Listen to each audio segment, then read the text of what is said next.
All right, folks. Hey, you need to hear this one. Most of you have won the game. A lot of my viewers, they're a few years from retirement. Maybe it's 4, 5, 6, even 10. They recently retired, or they're retirement veterans. Kind of in that band from 40 to 65 is the heart of this audience. You did a great job getting an education, getting marketable skills, saving money. You got a pension. Folks, in the global scale, you've won the lottery. Congratulations. Feel great about, getting to this point where you can even consider early retirement. But retirement, and especially early retirement, is a new game with new skills that are required. So you got to get rid of some of those things that got you here. And that is challenging, very challenging. And I'm sure a lot of my retiree veterans will, hey, make a comment on here of things you've learned and new skills you needed to develop in retirement.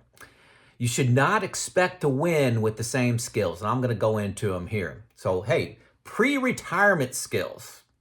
What does pre-retirement value? Increasing your marketable skills, getting raises, promotions, etc., getting certifications, saving 15, 20, 25% of your income automatically, investing that in, the stock market or in rental homes or whatever it may be, not Bitcoin.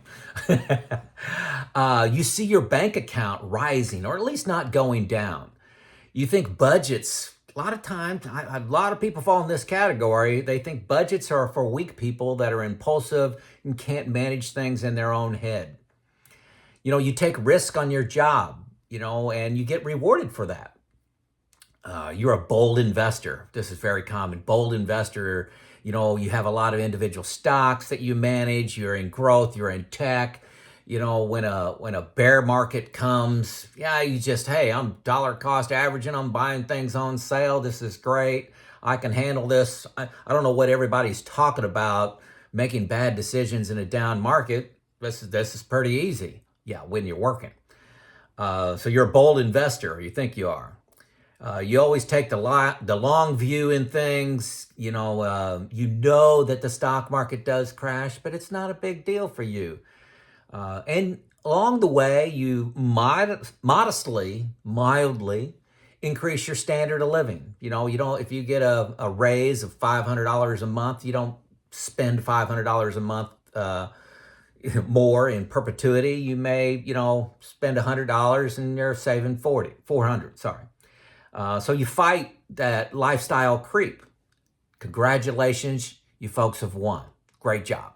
And I'm sincerely saying that. Great job. You did extremely well. No doubt about it. But the retirement game changes. It changes and it values different things. Preserving wealth is at least as important as growing wealth. There is a trade-off. Risk becomes the enemy.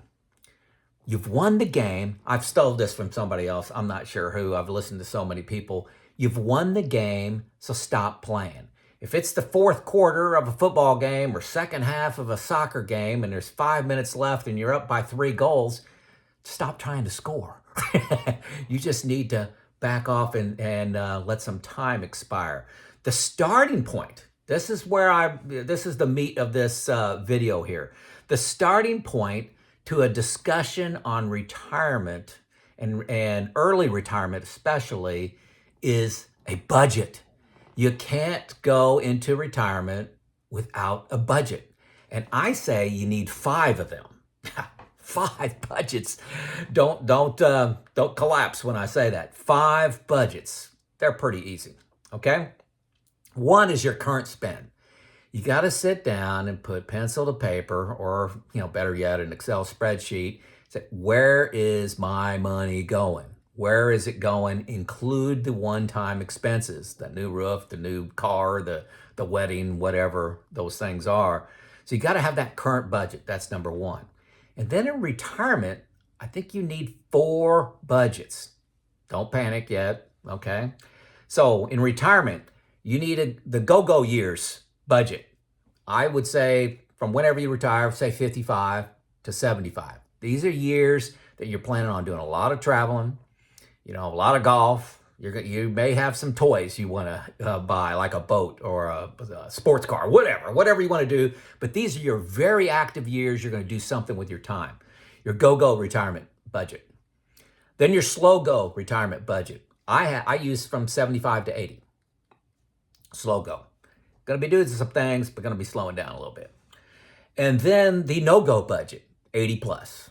80 plus, 85. My mom and dad are 86 and 84, and they don't spend near what they did at 60 when my dad retired at almost 59. So those are three budgets. They're pretty easy to tweak. The basics are the same. Like your gas bill, electric bill, if your mortgage, if you have one. But then you just start peeling those things off as you go. So that's three so far retirement budgets.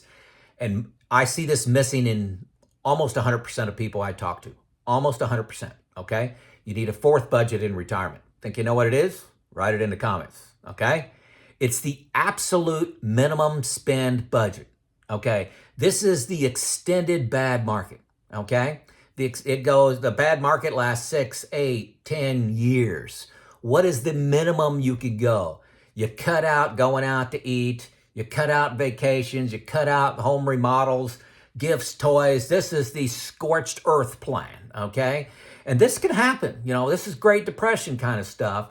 But knowing your absolute minimum spend will bring you great peace in retirement. I'm going to talk about that a little bit more. So 4 budgets: current spend, go-go years, slow-go years, no-go years, and absolute minimum spend. Okay. Rarely, people talk about, the market returns. There's almost never an average market return. You say, oh, the market on average, looking back 50 years has returned 9%. That's before inflation, but 9%. Look at every year and count how many years it returned between 7 and, 10%. It's very little. The market returns 20%. Or minus 20%. It has bold swings in there. Roughly 3 out of every 4 years, the market goes up. 1 out of every 4 goes down. Those are kind of averages. But bear markets happen. 7 of the last 10, and I'm excluding the current bear market we're in here in 2023. 2022 was really the bad year. 2023 is actually going up.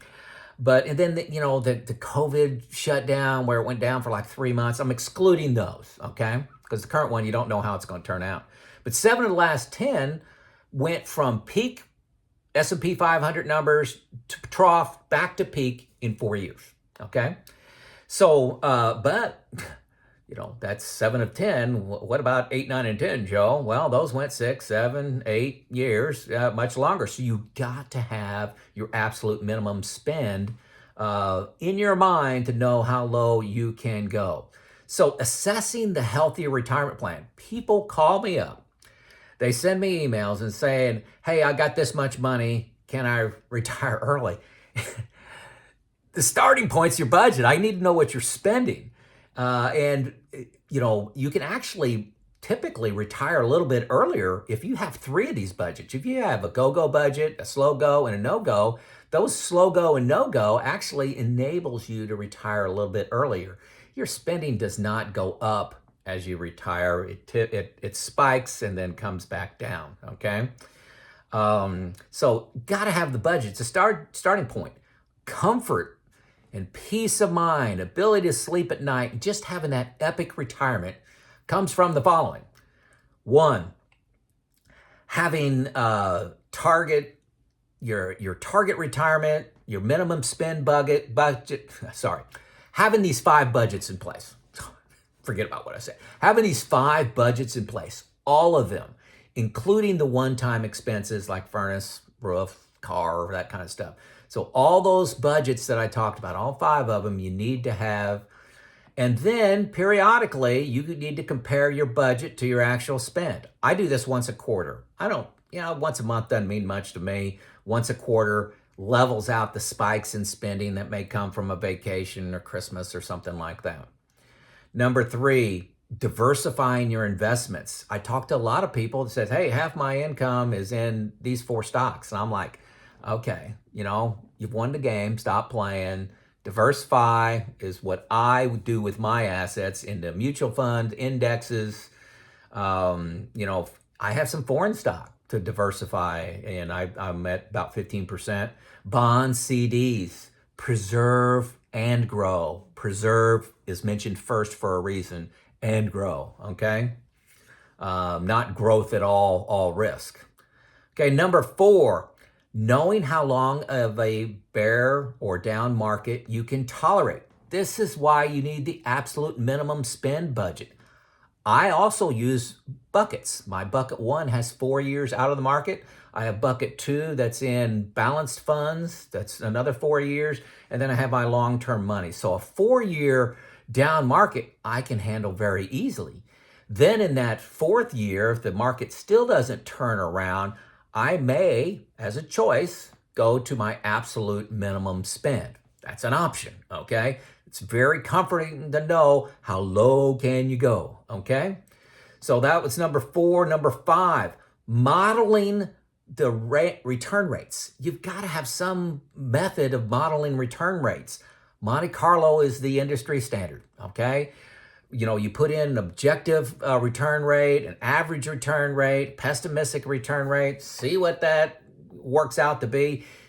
I know most of you know what sequence of return risk is, and it's huge. It's the first several years of your retirement. You have down markets and you're pulling out money. It is big. Inflation is big. So you got to have some way of modeling your returns.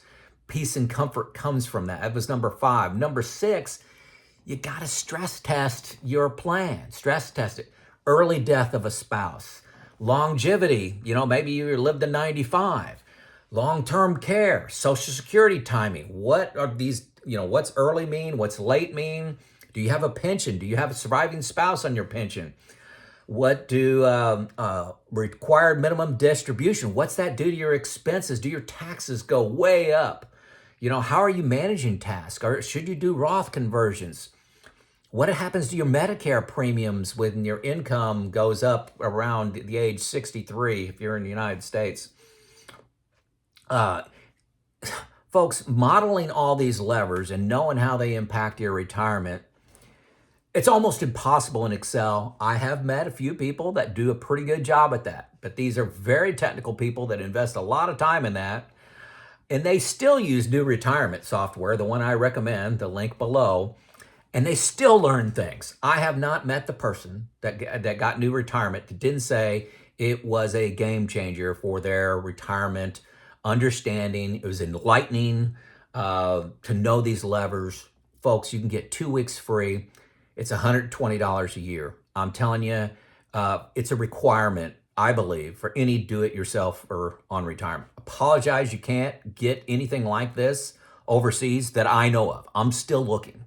But in the United States, it's an invaluable tool. It's worth 10x. If it was $1,200 a year, I would still buy it. Okay, I buy it with my money, and I don't like to spend money on things like this, but I buy it. So those are my 6 things that drive comfort in retirement. Having your budgets, all 5 of these, okay, all 5 of the budgets.